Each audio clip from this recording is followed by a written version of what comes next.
Hello friends, कैसे हो। जी के 2020 यूट्यूब चैनल के एनसीईआरटी वीडियो सीरीज में आप सभी दोस्तों का हार्दिक स्वागत है। पिछले 2 दिनों से हम भारतीय कला एवं संस्कृति विषय में भारतीय चित्रकला की बात कर रहे हैं। आज इसी टॉपिक को हम कंटिन्यू करने जा रहे हैं। तो आज का हमारा टॉपिक है भारतीय चित्रकला में अन्य प्रकार की चित्र की शैलियाँ। मुगल कालीन चित्रकला में आज हम अकबर कालीन चित्रकला की बात करेंगे, जहांगीर कालीन चित्रकला की बात करेंगे, शाहजहां कालीन चित्रकला की बात करेंगे और दक्कनी क्षेत्रों में चित्रकारी में अहमदनगर चित्रकला, बीजापुर चित्रकला, गोलकुंडा चित्रकला और तंजावुर चित्रकला की बात इस वीडियो में हम करने वाले हैं। तो इस वीडियो में भी आप लास्ट तक बने रहिए। लास्ट में कमेंट सेक्शन में जरूर बताना कि आपको यह वीडियो कैसा लगा। और दोस्तों, मेरा जो पढ़ाने का तरीका है, तो पहले तो कुछ इन्फॉर्मेशन यहाँ स्क्रीन पर मैं पढ़ता हूँ और बाद में कुछ क्वेश्चन भी क्रिएट करके मैं आपसे पूछता हूँ और आपको गैस करना है कि सही आंसर क्या होगा। ओके, तो इस वीडियो में आप लास्ट तक बने रहिए। आप चाहे क्लास 1, 2, 3 कोई भी कैडर के एग्जामिनेशन की प्रिपरेशन कर रहे हैं, लेकिन आपके सिलेबस में भारतीय कला एवं संस्कृति है, तो हमारे इस वीडियो से आपको निश्चित तौर ही मदद मिलेगी। चलिए बिना वक्त गंवाए स्टार्ट करें। तो सबसे पहले अन्य प्रकार की शैलियों की बात करें। चित्रकला में कुछ अन्य प्रकार की शैलियां। 15वीं शताब्दी के दौरान चित्रकला की फारसी शैली ने पश्चिम भारतीय शैली को प्रभावित करना शुरू कर दिया था। जैसे पांडुलिपियों में गहरे नीले और सुनहरे रंगों का प्रयोग। इमेज आप देख सकते हैं कि पांडुलिपियों में गहरे नीले और सुनहरे रंगों का प्रयोग। तो दोस्तों 15वीं शताब्दी थी, उस दौरान चित्रकला की फारसी शैली ने पश्चिम भारतीय शैली को प्रभावित करना शुरू कर दिया था। जैसे कि पांडुलिपियों में गहरे नीले और सुनहरे रंगों का प्रयोग इमेज में आप देख सकते हैं। और दोस्तों बुस्तान शैली क्या है चित्रकला में? यह बुस्तान शैली क्या है? मालवा के सुल्तान नादिर शाह खिलजी, जिसका शासनकाल है 1500 से लेकर 1510 तक। तो यह मालवा के सुल्तान नादिर शाह खिलजी के लिए हाजी महमूद, जो एक जाने माने चित्रकार थे, और उनके साथ एक और भी चित्रकार था जिसका नाम है शहसवार, तो उनके द्वारा निष्पादित की गई थी यह बुस्तान चित्र शैली। क्या? मालवा के सुल्तान नादिर शाह खिलजी के लिए हाजी महमूद तथा शहसवार द्वारा यह बुस्तान शैली निष्पादित की गई थी। और इंडियन ऑफिस लाइब्रेरी लंदन में उपलब्ध निमतनामा। दोस्तों यह निमतनामा क्या है? पाक कला है। हिंदी में पाक कला कहते हैं और इंग्लिश में बोलते हैं कुकिंग। ओके, तो यह निमतनामा की पुस्तक मालवा चित्रकला का एक सचित्र उदाहरण है। दोस्तों निमतनामा में यह मालवा चित्रकला के उदाहरण अवेलेबल है। एक बार फिर से देखो कि मालवा के सुल्तान नादिर शाह खिलजी के लिए हाजी महमद और शहसवार, उनके द्वारा निष्पादित की गई बुस्तान शैली। और इंडियन ऑफिस लाइब्रेरी लंदन में उपलब्ध निमतनामा नामक पुस्तक, यह दोस्तों मालवा चित्रकला का एक सचित्र उदाहरण है। और निमतनामा है क्या? यह एक पाक कला यानी कि कुकिंग की एक किताब है। चलिए आंसर बताइए कि बुस्तान शैली किसके द्वारा निष्पादित की गई थी? ऐसा क्वेश्चन एग्जामिनेशन में आए तो बुस्तान शैली किसके द्वारा निष्पादित की गई थी? हाजी महमूद और शहसवार द्वारा नादिर शाह खिलजी के लिए दोस्तों यह शैली निष्पादित की गई थी। तो सही आंसर बनता है ऑप्शन डी, बी और सी दोनों। आगे बात करें तो इस दौर का प्रतिनिधित्व लघु चित्रकला के एक समूह द्वारा किया जाता है, जिसे सामान्यतः कुल्हाकदार समूह कहते हैं। क्या? कुल्हाकदार समूह कहते हैं। और इस समूह में चौर पंचाशिका चित्रकला की शुद्ध स्वदेशी शैली, जो दोस्तों मेवाड़ से ताल्लुक रखती है, तो यह शुद्ध स्वदेशी शैली है। जबकि लाउर चंदा, यह लाउर चंदा क्या है? मुल्ला दाऊद की रचना है लाउर चंदा। लाउर चंदा में फारसी और भारतीय शैलियों का मिश्रण दिखाई पड़ता है। इमेज आप देख सकते हैं। दोस्तों लघु चित्रकला भी उसके शासनकाल के दौरान विकसित हुई थी।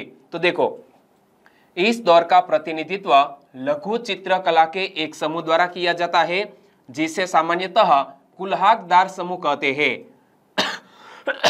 दोस्तों गले में खरोंच होने की वजह से बोलने में थोड़ी दिक्कत हो रही है, इसीलिए मैं क्षमा चाहता हूं। इस दौर का प्रतिनिधित्व लघु चित्रकला के एक समूह द्वारा किया जाता था, जिसे सामान्यतः कुल्हाकदार समूह कहते हैं। और इस समूह में चौर पंचाशी का चित्रकला की शुद्ध स्वदेशी शैली है, जबकि लाउर चंदा में फारसी और भारतीय शैली का मिश्रण है। और यहाँ हमें दो फैक्ट और याद रख लेने हैं कि दोस्तों यह लाउर चंदा किसकी रचना है? मुल्ला दाऊद की रचना है। आगे बात करें तो इस युग की दो अन्य महत्वपूर्ण पांडुलिपियां मृगावती और महापुराण है, जो कि एक जैन ग्रंथ है। क्या? मृगावती और महापुराण दोस्तों यह एक जैन ग्रंथ है और इसमें भी कुछ महत्वपूर्ण चित्रकला के साक्ष्य मिलते हैं। और इन लघु चित्रकलाओं की विशेषता चटकीले विषम वर्ण, प्रभावशाली और कोणीय आरेखन, पारदर्शी वस्त्रों का प्रयोग तथा ऐसी शंकुरूप टोपियां, जिसे दोस्तों शंकुरूप टोपियां इसे कहते हैं कुल्हा। तो कुल्हा का प्रकट होना है, जिन पर पुरुष आकृतियां पगड़ी पहनती है। एक बार फिर से देखो कि इस युग की दो अन्य महत्वपूर्ण पांडुलिपियां मृगावती और महापुराण है, जो जैन ग्रंथ है।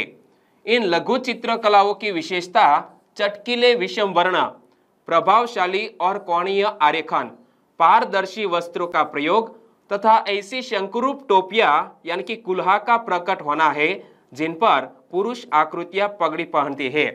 चलिए आंसर बताइए कि मृगावती और महापुराण किस धर्म से संबंधित ग्रंथ है? इमेज आप देख सकते हैं। यह दोस्तों महापुराण और मृगावती किस धर्म से संबंधित ग्रंथ है जिसमें चित्रकला का जिक्र मिलता है? तो याद रखना यह दोनों ग्रंथ है वो जैन धर्म से संबंधित है। सही आंसर है ऑप्शन डी। आगे बात करते हैं अब मुगल कालीन चित्रकला की। क्या? अब मुगल कालीन चित्रकला की बात करते हैं। तो चित्रकला की मुगल शैली की शुरुआत सम्राट अकबर के शासनकाल में 1560 में हुई थी। क्या? चित्रकला की मुगल शैली की शुरुआत दोस्तों किसके शासनकाल में हुई थी? ऐसा क्वेश्चन पूछ लिया जाए तो हमारा आंसर होना चाहिए सम्राट अकबर।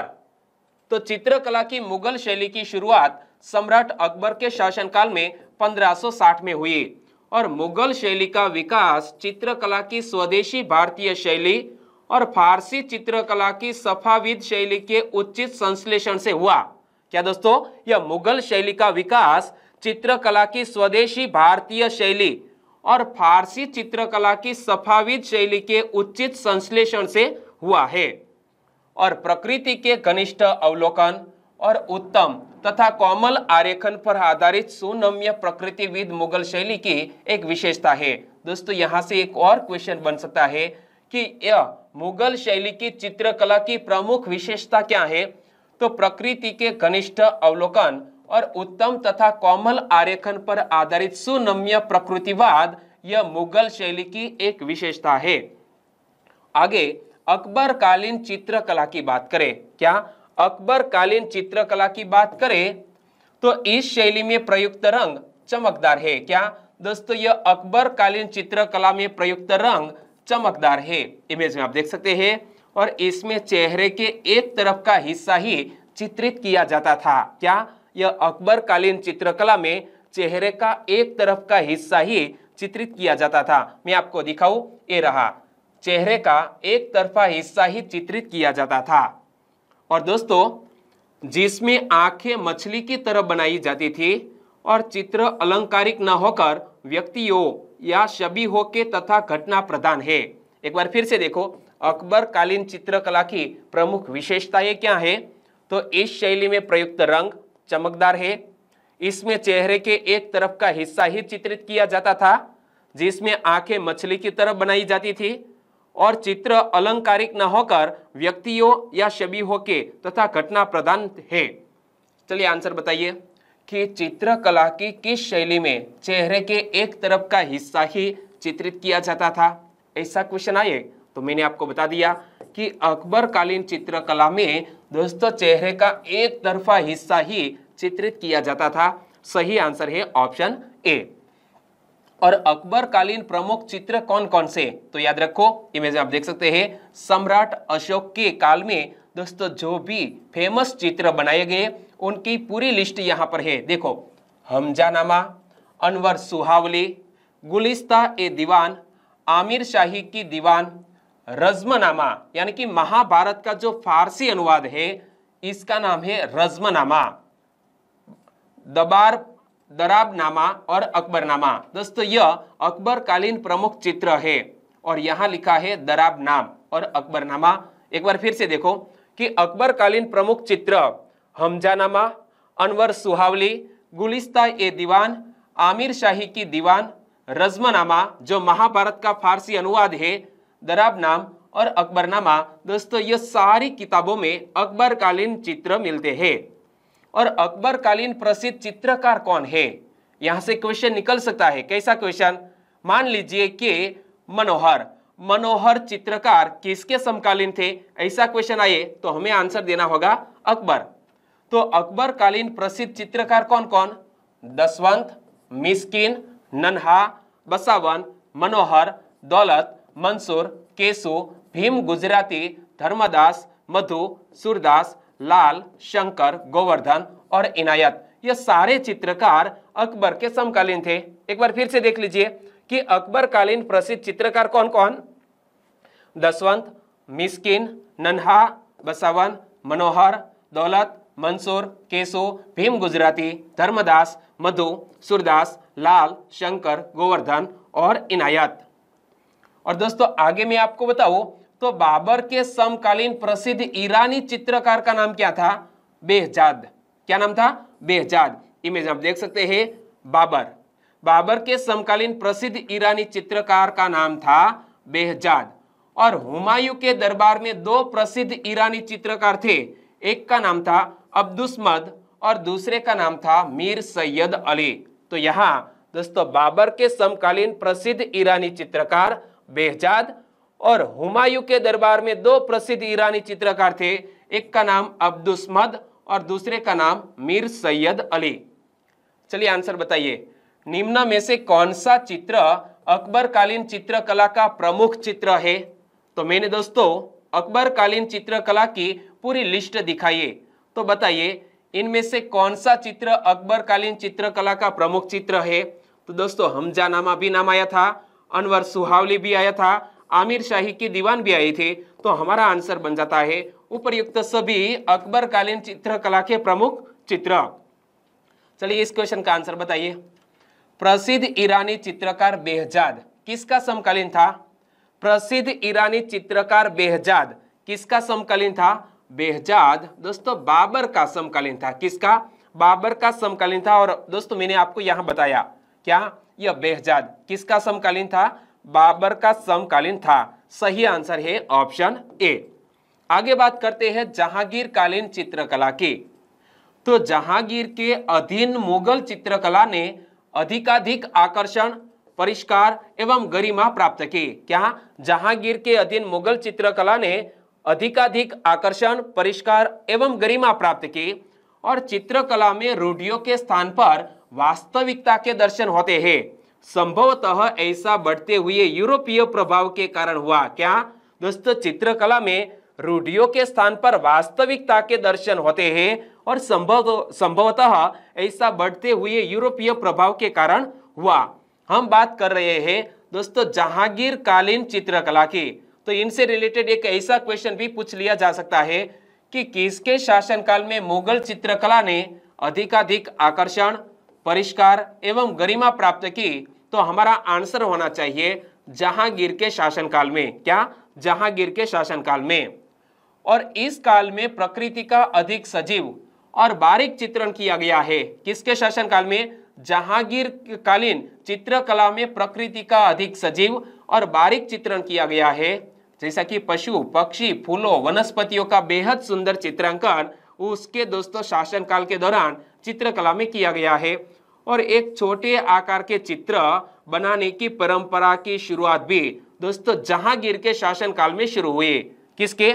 जहांगीर के शासनकाल में छोटे चित्र बनाने की परंपरा शुरू हुई। और छोटे चित्र बनाने की जो परंपरा है इसे बोलते हैं मिनिएचर। क्या? मिनिएचर। और इस युग के विशिष्ट उदाहरण है क्या? या जहांगीर काल के प्रमुख चित्र कौन कौन से? तो याद रखना अय्यार ए दानिश। अय्यार ए दानिश यानी कि पशुओं के किस्से कहानी की एक पुस्तक है यह अय्यार ए दानिश, जिसमें भी चित्र बनाए गए हैं। इसके अलावा गुलिस्ता। गुलिस्ता कुछ लघु चित्रकलाओं का एक समूह है। हाफिज का दीवान तथा अनवर ए सुहावली आदि दोस्तों यह जहांगीर शासन काल की कुछ महत्वपूर्ण किताबें हैं या तो चित्रकला का संग्रह है। एक बार फिर से देखो कि जहांगीर कालीन चित्रकला के उदाहरण अय्यार ए दानिश, जिसमें पशुओं के किस्से कहानी की यह पुस्तक है। गुलिस्ता कुछ लघु चित्रकलाएं इसमें है। हाफिज का दीवान तथा अनवर ए सुहावली आदि। और वर्जिन मेरी को अपने हाथ में पकड़े जहांगीर का लघु चित्र प्रमुख है। इमेज आप देख सकते हैं दोस्तों, वर्जिन मेरी को अपने हाथ में पकड़े जहांगीर का लघु चित्र दोस्तों प्रमुख है। और लघु चित्र के लिए एक शब्द का प्रयोग किया जाता है, वो भी याद रख लीजिए, मिनिएचर। क्या दोस्तों? मिनिएचर। और जहांगीर के दरबार के प्रसिद्ध चित्रकार कौन कौन थे? तो अकारिजा, अबुल हसन, मंसूर, बिशन दास, मनोहर, गोवर्धन, बालचंद, दौलत, मुखलिस, भीम और इनायत। दोस्तों जहांगीर के दरबार के प्रसिद्ध चित्रकार, इसमें एक नाम आपको याद रख लेना है, बिशन दास। यहां से क्वेश्चन निकल सकता है कि जहांगीर के दरबार के प्रसिद्ध चित्रकार कौन कौन? अकारिजा, अबुल हसन, मंसूर, बिशन दास, मनोहर, गोवर्धन, बालचंद, दौलत, मुखलिस, भीम और इनायत। चलिए आंसर बताइए। एक छोटे आकार के चित्र को क्या कहते हैं? मैंने बताया आपको, एक छोटे आकार के चित्र को क्या कहते हैं? मिनिएचर कहते हैं। क्या बोलते हैं? मिनिएचर। आगे शाहजहां कालीन चित्रकला की बात करें। इमेज आप देख सकते हैं शाहजहां को।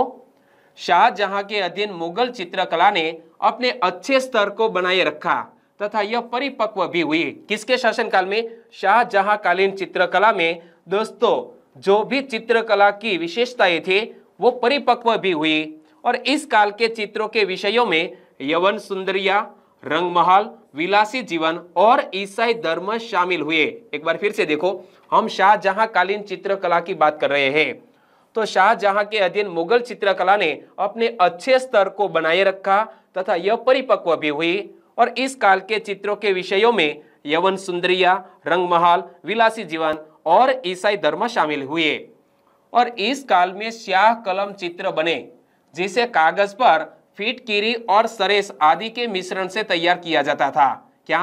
उस काल में स्याह कलम चित्र बने, जिसे कागज पर फिटकिरी और सरेस आदि के मिश्रण से तैयार किया जाता था। और इनकी खासियत बारीकियों का चित्रण था, जैसा कि दाढ़ी का एक एक बाल दिखना, रंगों को हल्की घुलन के साथ लगाना। दोस्तों यह शाहजहां के शासन काल की चित्र में कुछ प्रमुख विशेषताएं हैं। क्या? कि बारीकियों का चित्रण, जैसा कि दाढ़ी का एक एक बाल दिखाना, रंगों को हल्की घुलन के साथ लगाना। चलिए आंसर बताइए कि किस काल की चित्रकला में बारीकियों का चित्रण किया गया है? तो हमारा आंसर होना चाहिए शाहजहां कालीन चित्रकला में बारीकियों का चित्रण किया गया था। सही आंसर है ऑप्शन सी। आगे बात करें तो शाहजहां कालीन जाने माने कलाकार कौन? तो शाहजहां कालीन चित्रकला के जाने माने कलाकार है विचित्र, चैतरमन, अनूप चत्तर, समरकंद का मोहम्मद नादिर, इनायत और मकर। दोस्तों यह शाहजहां कालीन के जाने माने चित्रकार। ओके। और औरंगजेब अति धर्मनिष्ठ व्यक्ति था। कौन? औरंगजेब अति धर्मनिष्ठ व्यक्ति था।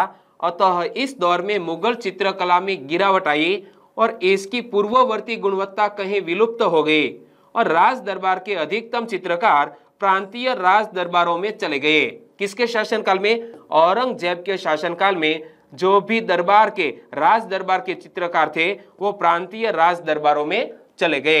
एक बार फिर से देखो कि शाहजहां कालीन चित्रकला के जाने माने चित्रकार विचित्र, चैतरमन, अनूप चत्तर, समरकंद का मोहम्मद नादिर और इनायत और मकर। और औरंगजेब अति धर्मनिष्ठ व्यक्ति था। अतः इस दौर में मुगल चित्रकला में गिरावट आई और इसकी पूर्ववर्ती गुणवत्ता कहीं विलुप्त हो गई। राज दरबार के अधिकतम चित्रकार प्रांतीय राज दरबार में चले गए।